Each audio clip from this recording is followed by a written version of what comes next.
कांग्रेस सांसद प्रमोद तिवारी ने कहा, सरकार सदन को चलने नहीं देना चाहती, लोगों के बीच इसकी छवि खराब हो रही है। हम चाहते हैं सदन चले और अडानी किसानों और मणिपुर के मुद्दे पर बहस हो।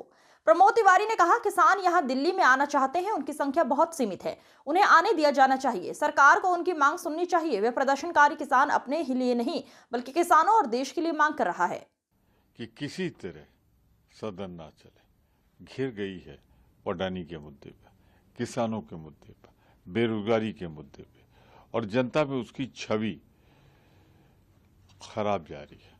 तो उससे बचने के लिए वो सदन में कोई न कोई, अब शुक्रवार को जो कुछ उन्होंने मुद्दा बनाया उससे सरसर्म से झुक जाता है।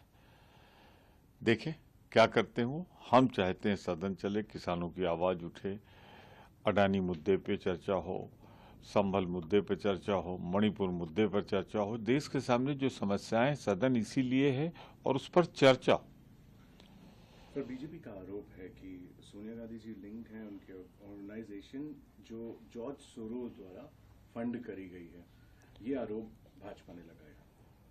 मैं सबसे पहले सोनिया गांधी जी को उनके जन्मदिवस पर 27 होने की बधाई देता हूं, और वो एक आदर्श नारी के रूप में भारत में हैं। मैं उनकी जीवन की मंगल कामना करता हूं। और एक घटिया बेहुदा आरोप लगा है, आधारहीन आरोप लगा है, अस्तरहीन आरोप लगा है। जिस औरत ने प्रधानमंत्री पद ठुकराया हो, जिसके गवाह हम सब हैं, उस पर उस प्रधानमंत्री की पार्टी की सरकार आरोप लगाए, पार्टी लगाए, जो अडानी के हाथों खुलेआम देश के सारे संसाधन बेच रही है। सर, कांग्रेस डिमांड कर रही है पार्लियामेंट में कि इंडिया चाइना टाइज के ऊपर फुल गैम्बिट में एक डिबेट हो।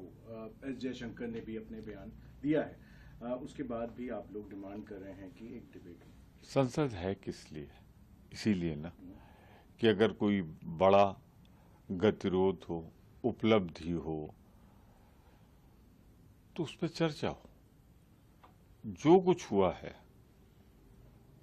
पुराने प्रधानमंत्री के बयान से अलग है बयान विदेश मंत्री जी का।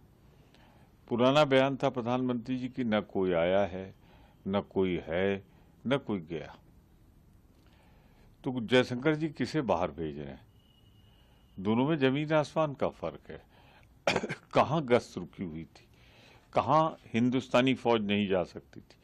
हम भारत की फौज पर हमको पूरा भरोसा है। वो इस दुनिया की सर्वशक्तिशाली और शौर्य पराक्रम वाली, उसके कदम क्यों रोके गए थे? इस पर चर्चा तो हो सदन में। अगला प्रश्न मेरा रहेगा, जिस तरीके से जो किसान प्रोटेस्ट कर रहे हैं उनके ऊपर टीयर गैस का उपयोग हुआ हरियाणा बॉर्डर में। एक दिन के लिए उन्होंने मार्च को पॉज जरूर किया, मगर जिस तरीके से टीयर गैस का उपयोग हुआ, आप उसको कैसे? उनकी सीमित संख्या है, सिर्फ 110, और वो आना चाहते हैं। उनसे बातचीत करनी चाहिए। वो कोई यहाँ अपने लिए कुछ मांगने नहीं आ रहे, तो किसानों के लिए मांगने आ रहे हैं, देश की कृषि के लिए मांगने आ रहे हैं। ये देश कृषि प्रधान देश है।